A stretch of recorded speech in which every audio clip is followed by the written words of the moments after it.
Returning to the same universe as the hit mockumentary series The Office, the paper has just released its full first season on Peacock, and it's been hit with some seriously mixed reviews. After watching the show myself, I have to say I feel the same way as the reviews. Totally torn. Let's dive into the best and worst qualities of the paper and whether it will last long term or fizzle out after a couple seasons. Warning, there will be spoilers for the paper's first season in this video.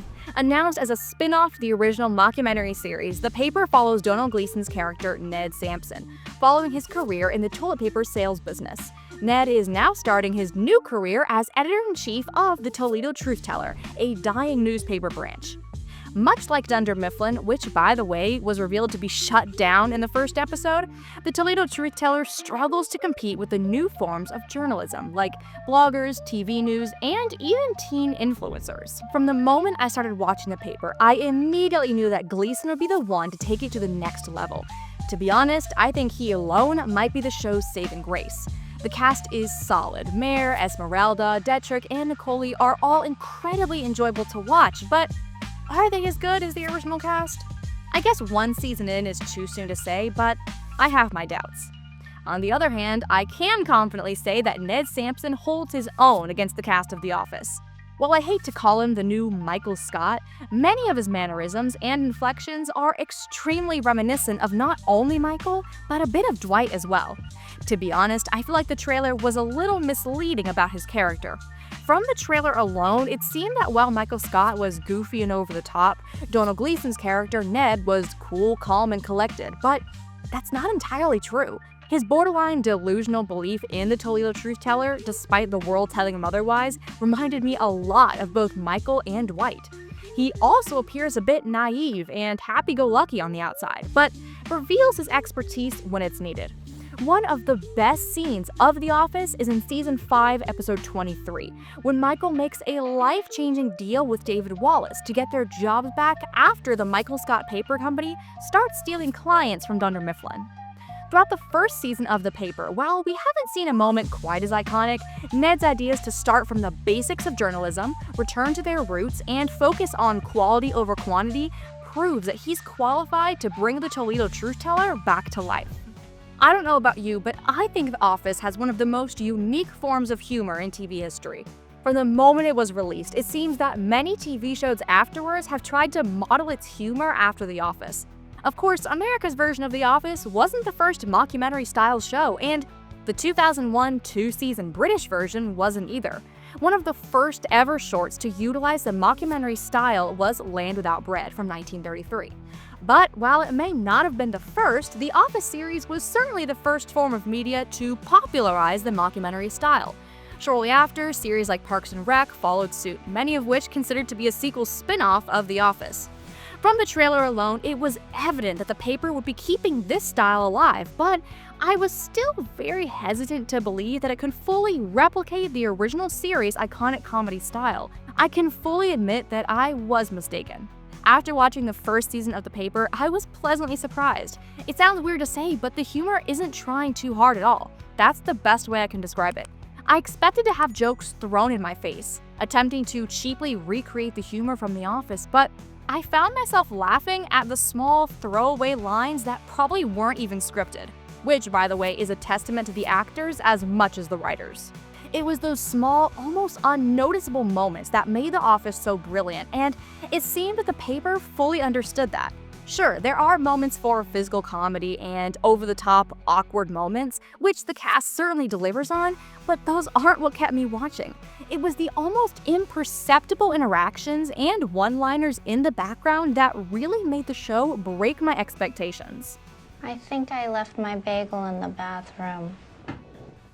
I was curious who the next big romance would be for the paper. After all, the series has some pretty big shoes to fill, but it seems that they've already identified their Jim and Pam replacements, and Dwight and Angela for that matter. It wasn't until later that Michael's romance became the star of the show, but it seems that this time around, the boss's romance will take center stage. Ned and Mare's relationship will obviously be the one to attempt to replace Jim and Pam's series-long romance. From the moment the two bumped into each other in the pilot episode, I knew Ned and Mare would be the couple to watch for. However, they're not the only ones. Already in the first half of season 1, Detrick and Nicole are seen getting really friendly, faster than any couple of The Office. It seems that season 1 has already given us replacements for The Office's two best couples. But after seeing the season finale, I'm afraid no couple will compare with the original Jim and Pam. It took Jim and Pam 2 full seasons to finally kiss, but Ned and Mare kiss after 10 episodes? It's too rushed. It takes away the slow burn element that made Jim and Pam so perfect. Unfortunately, while it started out pretty intriguing, Ned and Mare just don't compare. Honestly, few TV couples probably ever will. For my Marvel fans out there, think of it this way. Thanos was such a great villain because it was a 20-year buildup. Now, new Marvel films are attempting to recreate a Thanos-level event in every movie to keep the hype going, but they're forgetting the most important element, the slow burn. So, what are the reviews saying? The paper reviews are incredibly mixed. The full first season debuted on September 4. So far, the series has received a 6.5 on IMDb, which is pretty low considering The Office has maintained a 9.0. However, what we do have to remember is that The Office received mixed reviews during its first season as well. Even today, you'll hear fans of The Office say you have to get past the first season to really get into the series. Could that be the case for the paper as well? It would certainly fit the trend of The Office universe. IGN gave the paper an 8 out of 10, saying that the series is strong, but it moves too fast, and that may be due to the fact that it adopted the binge model format.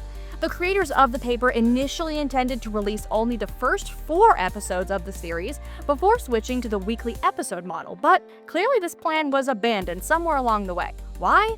Well, they may be trying to follow the trends of other TV series that also follow the binge model. Another prominent theory was that the paper's creators are attempting to streamline the process of getting an additional season approved already, before the release of the first season. And well, it seems like they've succeeded.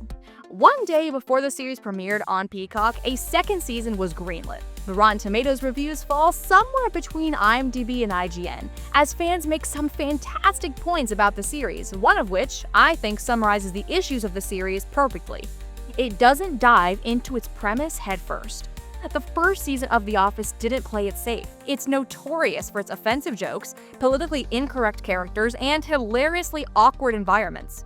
While the paper tiptoes toward The Office's style, it doesn't dive in. It plays it safe. It doesn't lean one way or another. Both its jokes and its characters ride the fence. So the question stands, is it as unique as The Office was? The reviews for the first season are in, and they couldn't be more divided. The paper is a solid show, but can it really stand the test of time? America's version of The Office was technically a reboot, but with its commitment to the bit, it outdid the doer. Unfortunately, the paper falls short because in the end, people will always compare it to the original series, and no series will live up to The Office.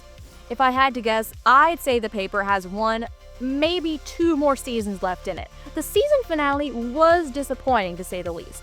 That's what she said.